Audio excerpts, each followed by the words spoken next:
صلی علی سیدنا صلی اللہ علیہ وسلم۔ آج ہمارے اور آپ کے لیے اعزاز ہے کہ یہاں اسٹیج پر عزت مآب حضرت مولانا حافظ القاری محمد اشرف علی صاحب رشادی مدظل العالی یہاں تشریف فرما ہے۔ آپ ہمارے لیے کوئی نئی شخصیت نہیں ہے، بلکہ ادارہ مجلس عربیہ مشکات العلوم ہو یا ہم جیسے حضرات ہوں، آپ کے لیے بہت عرصے دراز سے ہم اور آپ واقف ہیں۔ زمانہ طالب علم سے حضرت کا ہمارا اور آپ کا تعلق بڑا اچھا رہا ہے۔ کولار کے قریب دارالعلوم سماع السبیل کیانور جو شروع میں ہی نے اس کو قائم کیا تھا، اور پھر بہت سارے اطراف کے طلبہ وہاں آئے، اور پھر وہاں انہوں نے ناظرہ قرآن مجید ختم کیا۔ انہی بہت سارے طلبہ کے اندر حضرت مولانا اشرف علی رشادی مدظل العالی کا شمار بھی کیا جاتا ہے۔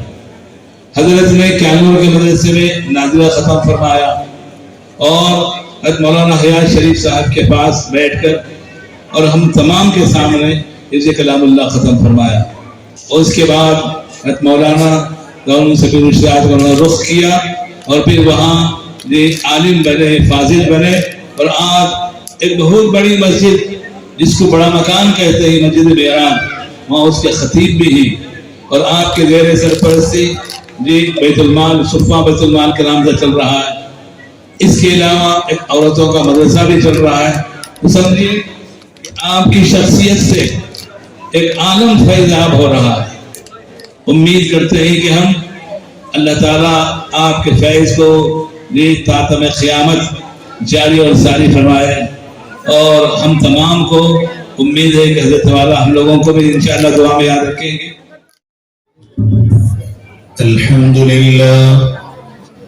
الحمد لله نحمده ونستعينه ونستغفره ونؤمن به ونتوكل عليه ونعوذ بالله من شرور أنفسنا ومن سيئات أعمالنا ونعوذ بالله من شرور أنفسنا ومن سيئات أعمالنا ونعوذ بالله من شرور أنفسنا ومن سيئات أعمالنا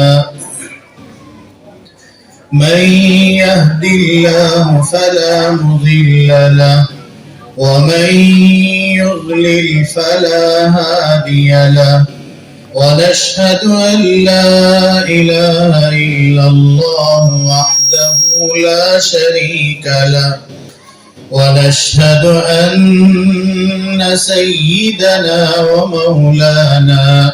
ومولانا محمدا عبده ورسوله أرسله الله تعالى إلى كافة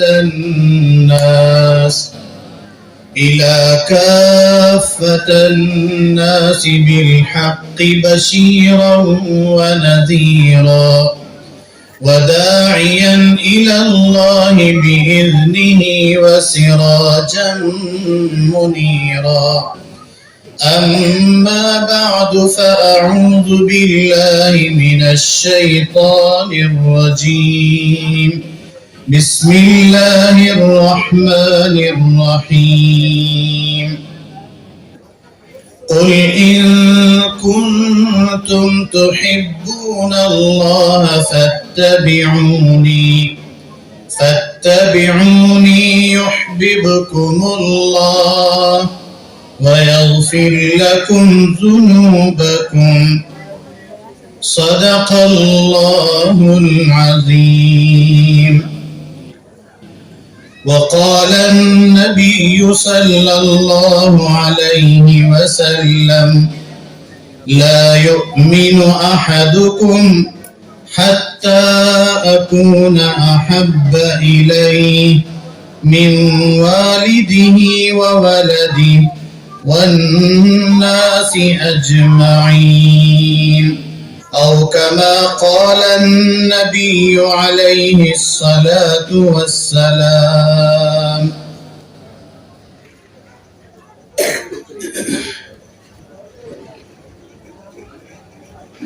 محترم و موقر حضرات اساتذہ، بالخصوص ہم سب کے مشفق و مربی حضرت محتمم صاحب قبلہ دامت برکاتہم، ذمہ داران ادارہ اور منتظمین جلسہ،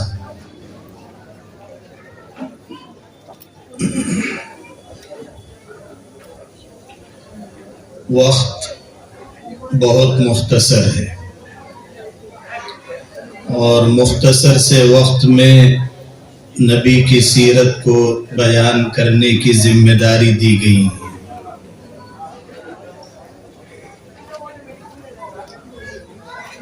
حضرت محتمم صاحب قبلہ دامت برکاتہم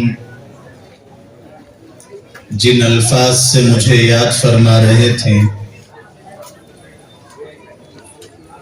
یہ میری زندگی کی کامیابی کی ایک تصدیق ہے اور سند ہے۔ اساتذہ جب اپنے بچوں کی تعریف کرتے ہیں تو اس کا سیدھا سیدھا مطلب یہ ہے کہ ان اساتذہ کی شفقتوں، عنایتوں اور انہی کی مہربانیوں سے جو کچھ ملا ہے ہمیں انہی کے صدقے ملا ہے۔ حضرات اساتذہ کے سامنے کچھ بھی کہنے سے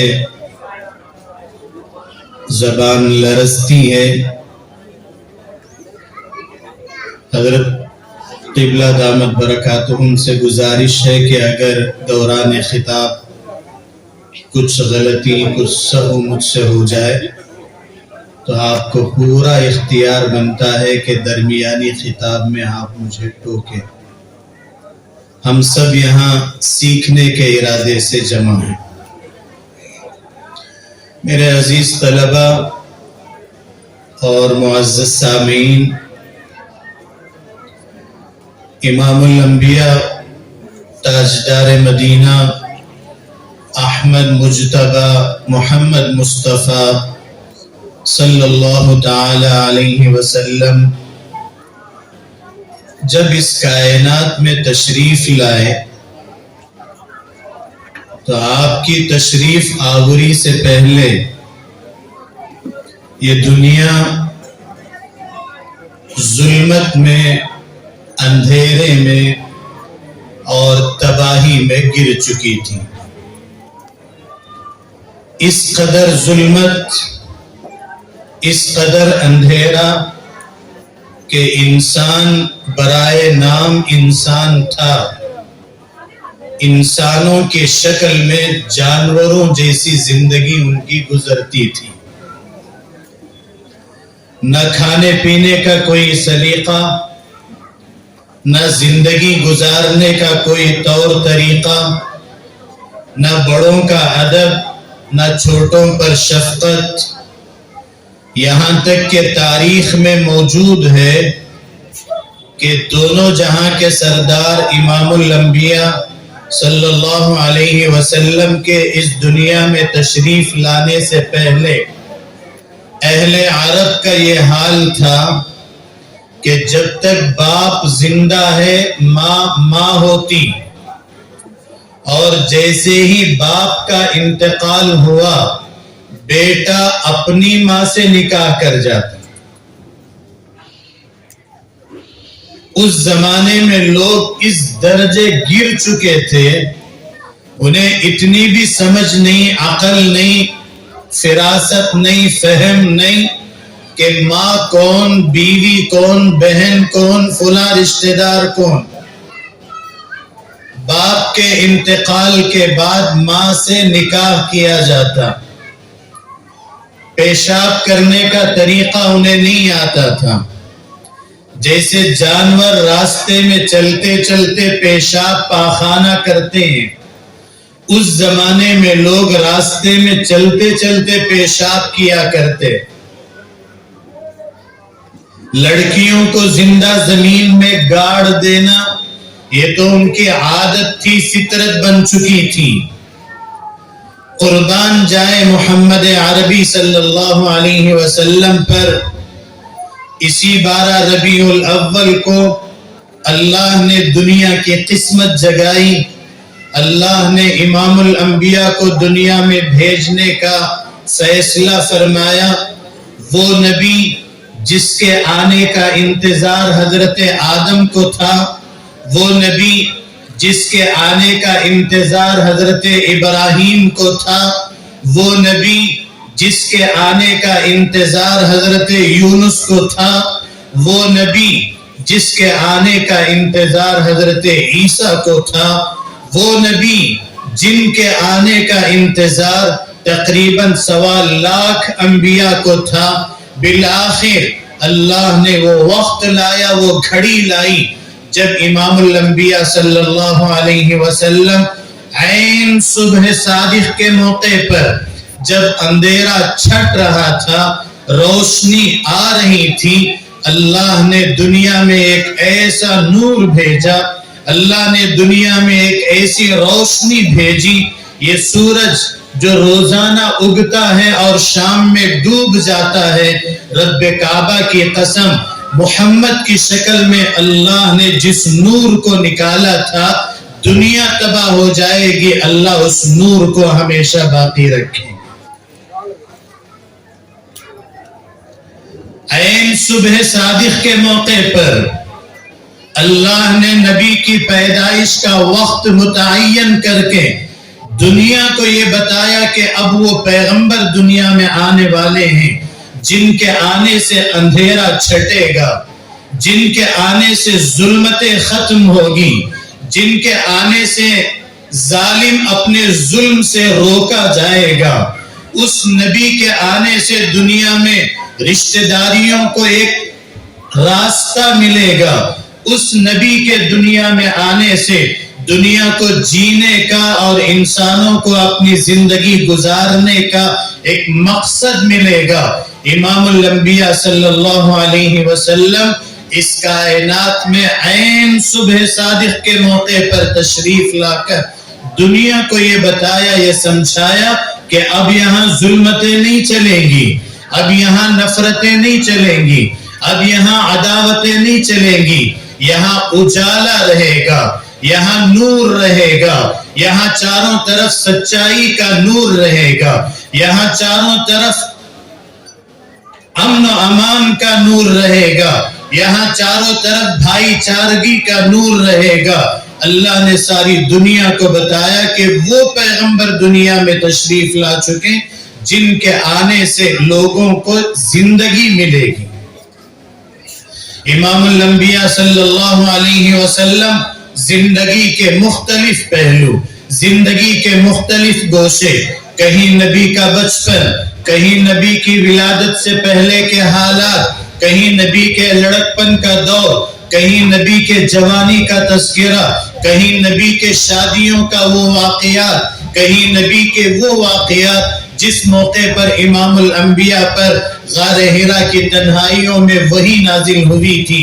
نبی کے اخلاق، نبی کی عادتیں، نبی کا کردار، نبی کا کیریکٹر، نبی کی دوستیاں، نبی کا اپنوں کے ساتھ سلوک، نبی کا غیروں کے ساتھ اپنائیت کا وہ رویہ، نبی کی جنگیں اور غزوات، نبی کا رشتہ داروں کے ساتھ حسن سلوک، نبی کا بیویوں کے ساتھ سلوک۔ زندگی کا نبی کی کون سا حصہ ایسا ہے، کون سا گوشہ ایسا ہے جس گوشے پر کوئی عالم، کوئی خطیب، کوئی مقرر، کوئی صاحب قلم، کوئی شاعر آج تک یہ دعویٰ کر سکے کہ ہم نے نبی کی زندگی کا حق ادا کر دیا۔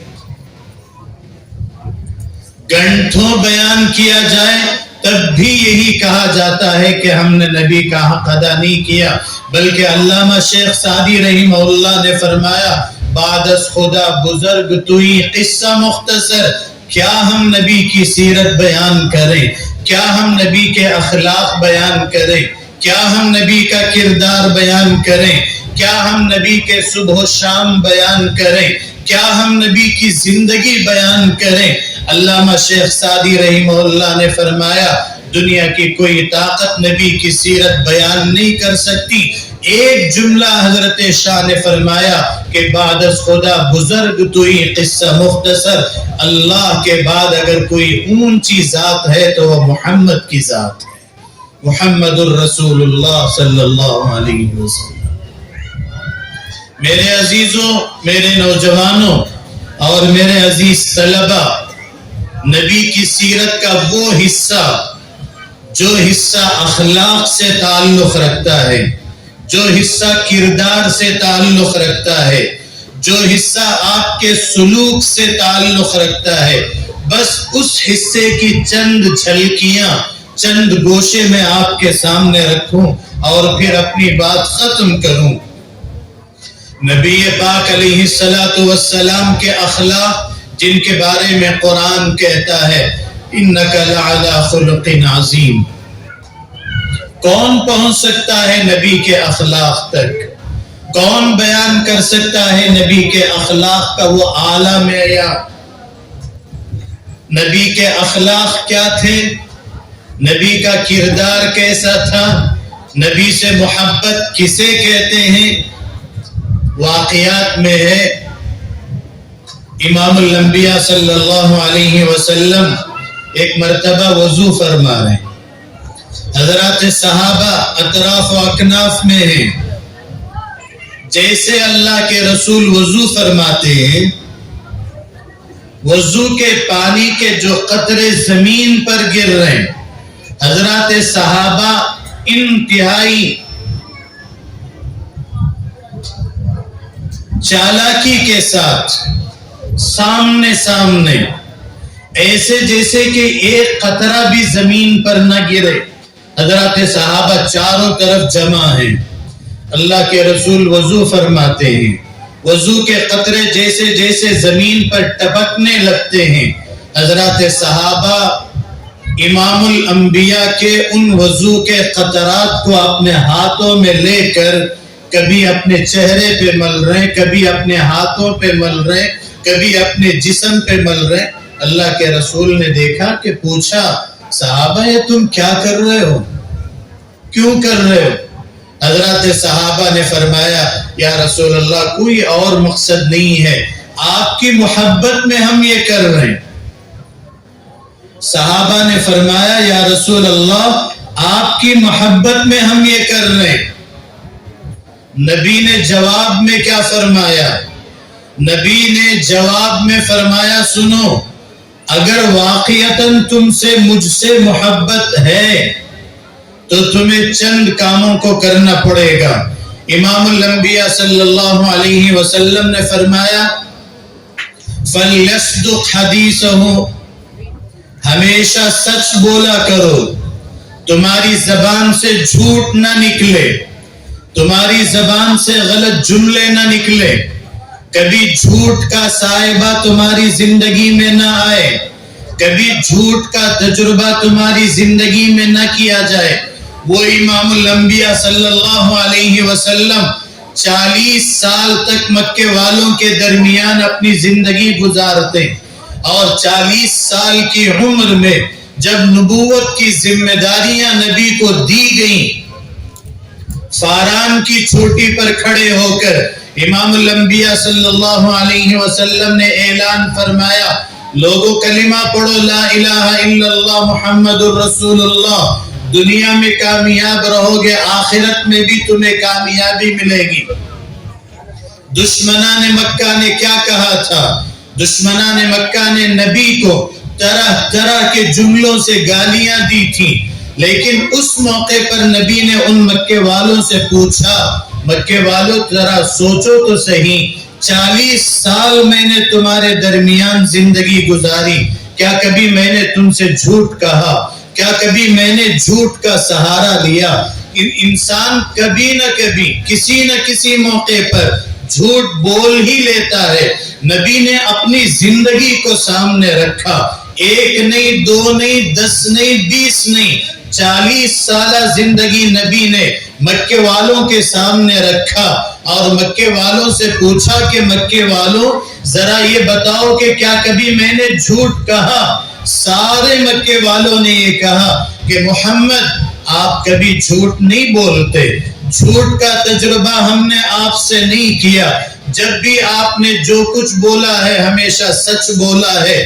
اسی نبی کے ماننے والے مسلمان قدم قدم پر جھوٹ بولتے ہیں، اسی نبی کا عشق کا دم بھرنے والے مسلمان لمحہ بلمحہ جھوٹ کا سہارا لیتے ہیں، اسی نبی کا نام لے کر زندگی گزارنے والا یہ مسلمان اپنی تجارتوں میں جھوٹ، اپنے دوستوں کی محفلوں میں جھوٹ، اپنے گھر میں جھوٹ، بازاروں میں جھوٹ۔ کون سا حصہ ایسا ہے ہماری زندگی کا جہاں مسلمان جھوٹ کا سہارا نہیں لیتا؟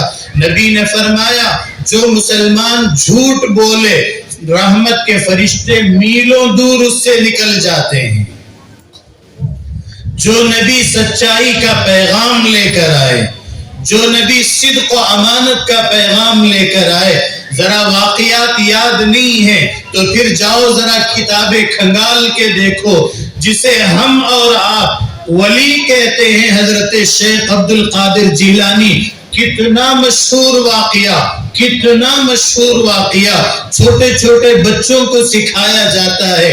حضرت شیخ عبد القادر جیلانی رحمہ اللہ کا ایک ماں نے اپنے بچے کی کیا تربیت کی تھی؟ بیٹا کچھ بھی ہو جائے کبھی جھوٹ نہ بولنا، کبھی اپنی زبان گندی نہ کرنا، کبھی اپنے منہ کو گندا نہ کرنا۔ ایک چھوٹا سا بچہ سفر میں نکلتا ہے، ڈاکو پوچھتے ہیں بیٹے تمہارے پاس کیا ہے؟ معصوم بچہ اپنی زبان سے کہتا ہے میرے پاس تو یہاں اشرفیاں ہیں۔ ڈاکو پریشان بڑے ڈاکو کے پاس لے گئے، اپنے سردار کے پاس۔ اس نے بھی پوچھا کہ بیٹے تمہارے پاس کیا ہے؟ اس نے کہا کہ اشرفیاں رکھی ہیں۔ وہ بھی حیران پریشان، دم بخود سارا قافلہ کہتا ہے کہ ہمارے پاس کچھ نہیں، اور یہ چھوٹا ننھا منا سا بچہ ہم سے یہ کہہ رہا ہے کہ میرے پاس اشرفیاں ہیں۔ ڈاکوؤں نے پوچھا کہ بیٹے کیوں تم نے یہ کہا کہ تمہارے پاس یہ ہے؟ اس حضرت شیخ عبد القادر جیلانی رحمہ اللہ نے فرمایا میری ماں کی نصیحت تھی کہ بیٹا ہمیشہ سچ بولا کرو۔ ایک ماں جب اپنے بیٹے کو نصیحت کرتی ہے بیٹا سچ بولنے لگتا ہے۔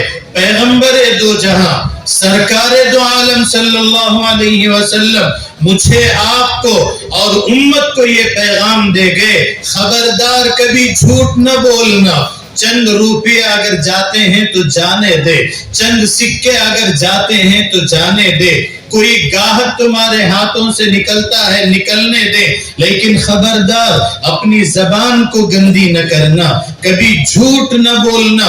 نبی پاک علیہ السلام نے محبت کا معیار قائم فرمایا اور اپنے صحابہ سے فرمایا میرے صحابہ اگر تمہیں میرے سے محبت ہے تو تمہارے لیے ضروری، تمہارے لیے لازم کہ تم اپنی زبان کی حفاظت کرو، تم اپنے منہ کی حفاظت کرو، کبھی تمہاری زبان سے جھوٹ نہ نکلنے پائے۔ وہ صحابہ کے لیے پیغام نہیں تھا بلکہ صحابہ کے صدقے میں، صحابہ کے ذریعے سے میرے اور آپ کے لیے اور قیامت تک آنے والے مسلمانوں کے لیے نبی نے اپنی امت سے فرمایا کہ اگر تم یہ کہتے ہو کہ ہمیں نبی سے محبت، اگر تم یہ کہتے ہو کہ ہمیں نبی سے عشق، اگر تم یہ کہتے ہو کہ ہمیں نبی سے پیار ہے تو پھر اس کا ثبوت بھی اپنی زبان سے دو کہ خبردار کبھی زندگی میں جھوٹ کا سہارا نہ ہو۔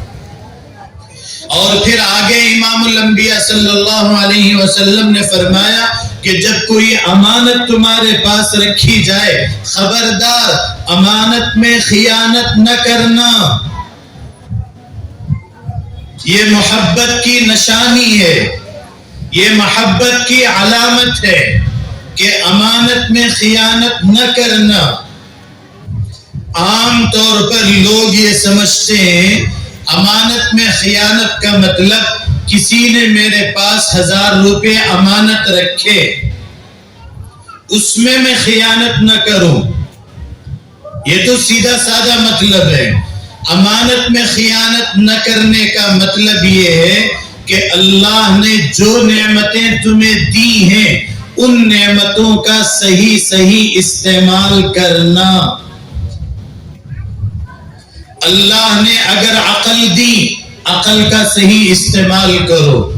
اللہ نے اگر زبان دی، زبان کا صحیح استعمال کرو. اللہ نے اگر ہاتھ پیر دیے، ہاتھ پیر کا صحیح استعمال کرو. اللہ نے اگر جسم دیا، جسم کو اچھے اور صحیح کاموں میں لگاؤ. اللہ نے اگر تمہیں سوچ دی ہے، تمہاری سوچ کو صحیح جگہوں پہ استعمال کرو. اسے کہتے ہیں امانت کا صحیح حق ادا کرنا. اور ایک قدم آگے بڑھ کر اللہ نے اگر تمہیں کوئی عہدہ دیا ہے، اپنے عہدوں کی حفاظت کرنا. اللہ نے اگر تمہیں مال دیا ہے، اپنے مال کی حفاظت کرنا. ورنہ کل قیامت کے دن اللہ ہر انسان سے سوال کریں گے. 5 سوال ایسے ہیں جن سوالوں کا جواب جب تک کوئی مسلمان، کوئی انسان نہ دے، ایک قدم بھی آگے نہیں بڑھا سکتا. امام الانبیاء صلی اللہ علیہ وسلم نے فرمایا عن عمرہ فیما افنا. اللہ کل قیامت کے دن میرے اور آپ کے عمر کے بارے میں پوچھیں گے. تمہاری عمر کہاں گزری؟ نبی کی سنت تمہارے سامنے، نبی کی سیرت تمہارے سامنے، نبی کا طور طریقہ تمہارے سامنے، نبی کا اٹھنا بیٹھنا تمہارے سامنے، نبی کا چلنا پھرنا تمہارے سامنے، نبی کی تجارت تمہارے سامنے، نبی کے گھر کا ماحول تمہارے سامنے، نبی کی شادیاں تمہارے سامنے، نبی کی تجارتیں تمہارے سامنے، نبی کی ملاقاتیں تمہارے سامنے، نبی کا سفر تمہارے سامنے، نبی کا حضر تمہارے سامنے، نبی کی نمازیں تمہارے سامنے، نبی کی راتوں کی عبادتیں تمہارے سامنے، نبی کا تلاوت کرنا تمہارے سامنے، نبی کا جنگوں میں جانا تمہارے سامنے، نبی کا دشمنوں کے ساتھ سلوک کرنا تمہارے سامنے.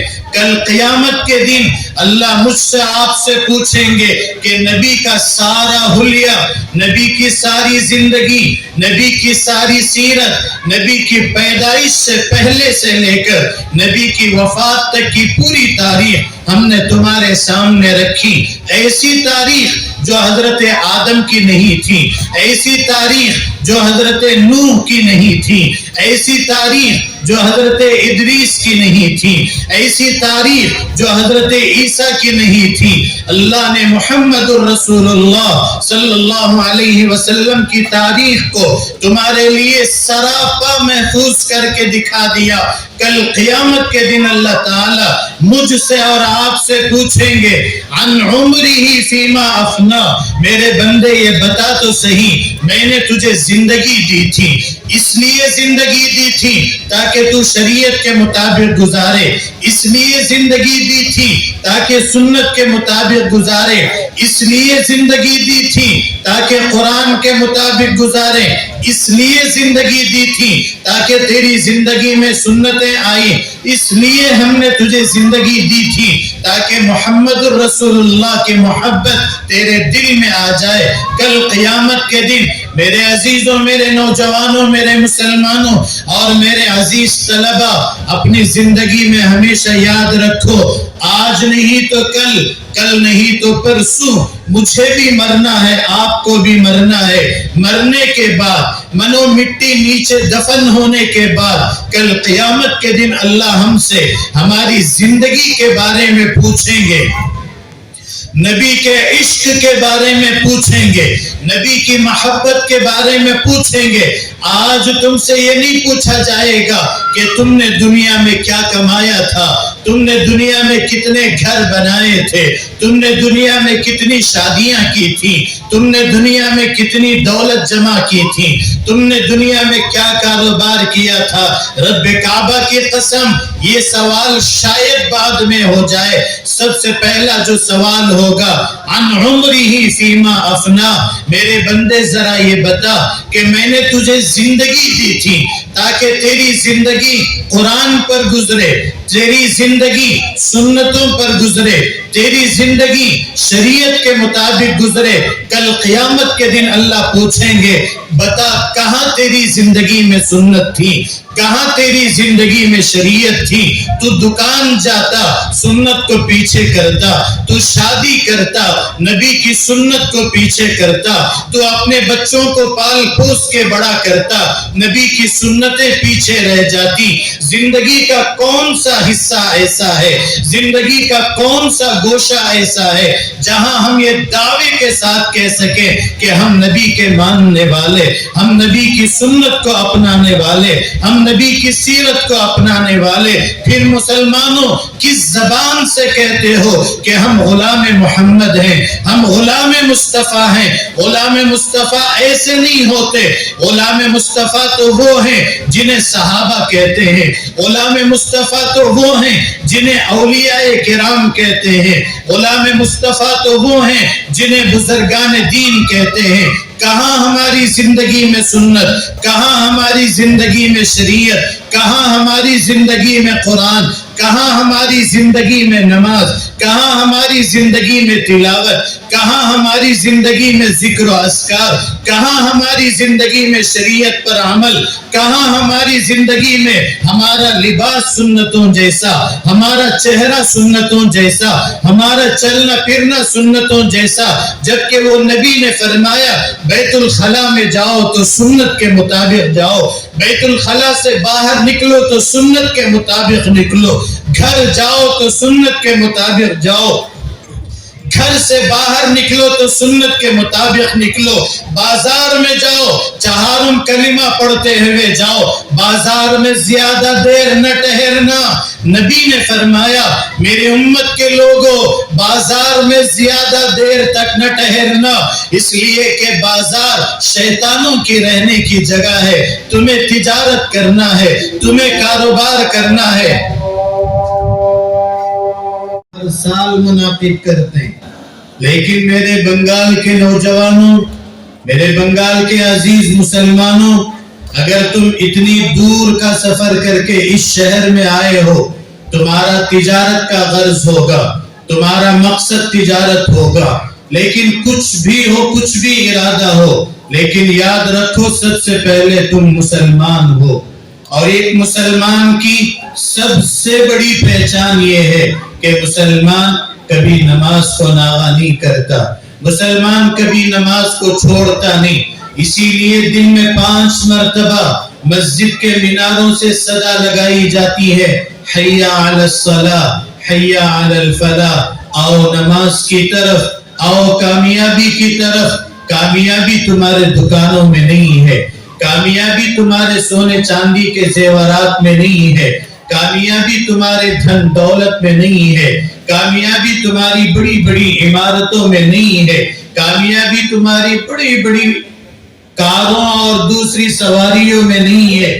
کامیابی کا ایک راستہ اللہ نے بتایا، حی علی الصلاۃ، آؤ نماز کی طرف، آؤ مسجد کی طرف۔ اسی مسجد میں تمہیں کامیابی ملے گی، اسی مسجد کے راستے سے تمہیں کامیابی ملے گی۔ اسی لیے نبی پاک علیہ السلام نے ارشاد فرمایا کہ جب کوئی بندہ مومن فجر کی نماز پڑھ کر مسجد سے باہر نکلتا ہے، اللہ اس کے ہاتھوں میں کامیابی کا جھنڈا دیتے ہیں۔ وہ اگر قدم بڑھا کر گھر کی طرف جاتا ہے، اللہ اس کے گھر کو کامیاب بنا دیتے ہیں۔ وہ اگر بازار کی طرف نکلے، اللہ اس کی بازار کو کامیاب کر دیتے ہیں۔ میرے عزیزوں، میرے بنگال کے نوجوانوں، مسلمانوں، زندگی میں ہمیشہ نماز کو جگہ دو، زندگی میں ہمیشہ سچائی کو جگہ دو، زندگی میں ہمیشہ اچھے اخلاق کو جگہ دو۔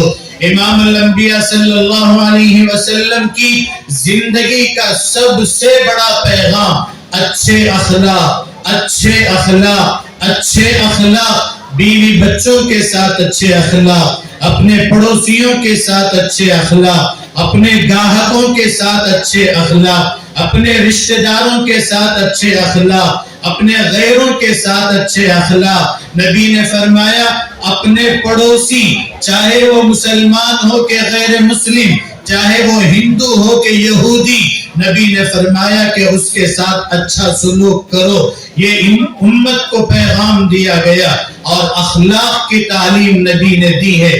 اخلاق کا مطلب صرف تھوڑی دیر کے لیے مسکرانا نہیں ہے، اخلاق کا مطلب ہمیشہ اپنی زندگی میں اپنی زندگی کا رخ صحیح کرو، اپنی زندگی کا رخ صحیح کرو۔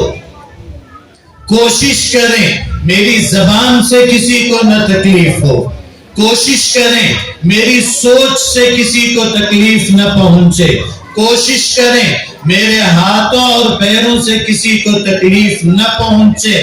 یہی اخلاق، یہی کردار، یہی کیریکٹر، یہی تعلیم نبی پاک علیہ السلام نے دیا۔ ایک مرتبہ نبی پاک علیہ السلام نے ارشاد فرمایا خبردار جب تم جانور کو ذبح کرو، ایک جانور کو ذبح کرتے ہوئے دوسرے جانور کو سامنے نہ رکھو، ایک جانور کے سامنے دوسرے جانور کو ذبح نہ کرو۔ پوچھا گیا یا رسول اللہ کیوں؟ نبی نے فرمایا اگرچہ کہ یہ بے زبان ہے لیکن اپنا ساتھی کٹ رہا ہے، اسے تکلیف ہوتی ہے۔ جو اسلام، جو نبی، جو سیرت، جو دین، جو شریعت جانوروں کو تکلیف نہ دینے کا پیغام دے، وہ انسانوں کو تکلیف دینے کو کیسے برداشت کرے؟ اس لیے میرے عزیزوں وقت بالکل ہو چکا ہے۔ میں نے شروع ہی میں کہا تھا یہ ایسا عنوان ہے، شروع کریں تو یوں لگتا ہے کہ ابھی شروع کیا، ابھی ختم بھی نہیں۔ سچ پوچھیں جو باتیں میرے ذہن میں تھیں اس کا ایک حصہ بھی ادا نہیں ہو سکا۔ خیر زندگی باقی تو پھر باتیں باقی، انشاءاللہ پھر آئندہ موقع ملا تو دیکھا جائے گا۔ بس جلسے کا پیغام، سیرت کا پیغام اتنا یاد رکھیں، زندگی میں نمازوں کو جگہ دیں، زندگی میں سچائی کو جگہ دیں، جھوٹ سے نفرت اپنی زندگی میں لائیں، ہمیشہ دوسروں کے لیے راحت کا خیال رکھیں، دوسروں کو فائدہ پہنچانے والے بنیں، دوسروں کو نقصان پہنچانے سے بچیں، اپنے گھر میں اپنی بیویوں کے ساتھ اچھا سلوک کریں، گھر سے باہر نکل کر معاشرے کے ساتھ اچھا سلوک کریں، اپنے والدین کو عزت دیں، اپنے والدین کو ان کا مقام دیں۔ اور یہی وہ پیغام تھا جس پیغام کو امام الانبیاء نے اپنی امت کو دیا، قیامت تک آنے والے مسلمانوں کو دیا۔ اللہ تعالیٰ ان تمام باتوں پر مجھے، آپ کو اور پوری امت کو عمل کرنے کی طاقت و توفیق مرحمت فرمائے۔ وآخر دعوانا الحمدللہ رب العالمین۔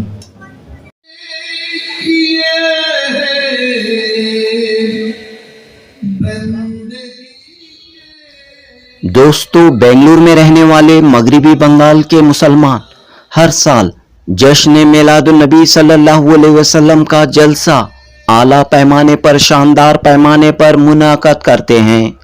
14 ستمبر بروز اتوار سنگین جامع مسجد تارا منڈل کے احاطے میں ریاست ویسٹ بنگال کے بھائیوں نے میلاد مصطفیٰ صلی اللہ علیہ وسلم کی خوبصورت محفل سجائی۔ سنگین جامع مسجد کمیٹی کے صدر محمد الیاس کی سرپرستی میں اس عظیم الشان جلسے کی تیاریاں کی گئیں۔ ایک جانب بنگلور اور بنگالی مسلمانوں کا خوبصورت ملن تو دوسری طرف اردو اور بنگالی زبانوں کا حسین امتزاج، ایک جانب اردو میں حمد، نعت اور تقریریں تو دوسری طرف بنگالی زبان میں بھی حمد نعت اور زبردست تقریریں سننے کو ملی۔ یہ اس بات کی دلیل تھی کہ زبانیں، علاقے، رہن سہن الگ الگ ہو سکتے ہیں، لیکن اسلام کی حرارت، نبی پاک صلی اللہ علیہ وسلم سے عشق اور وطن عزیز ہندوستان کی محبت میں سب یکساں ہیں، سب ایک ہیں۔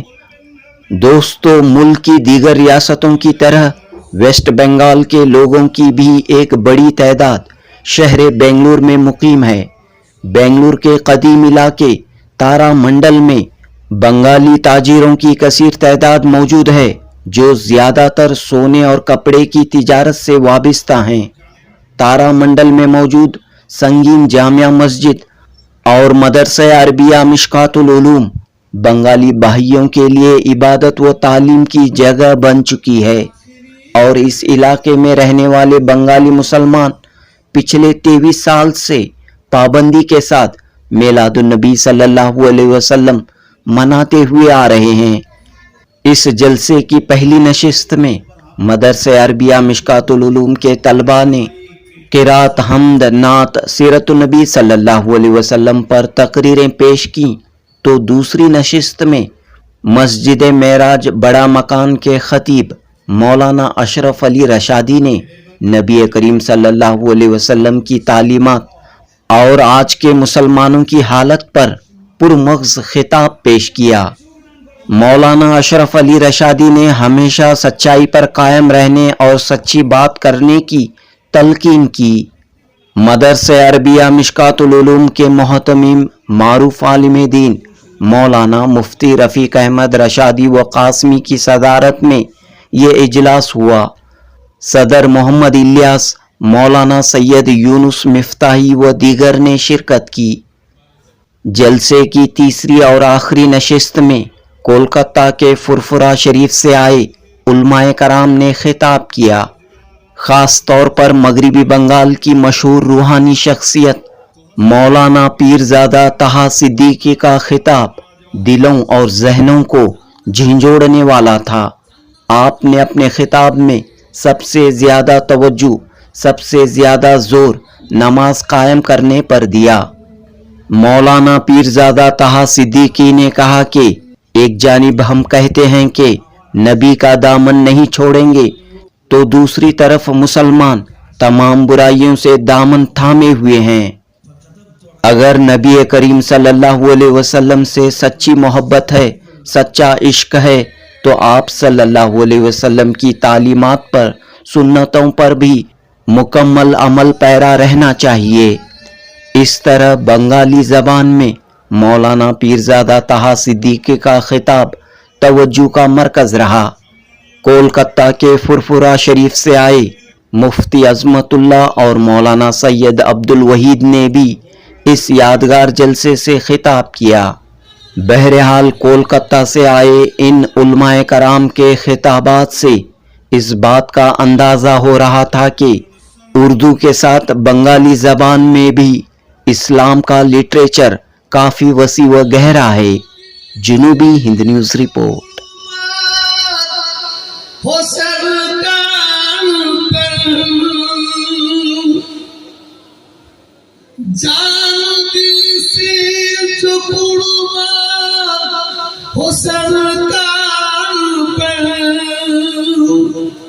باغ جنات تو ہے پاس اسی کے لیے، باغ جنات تو ہے پاس اسی کے لیے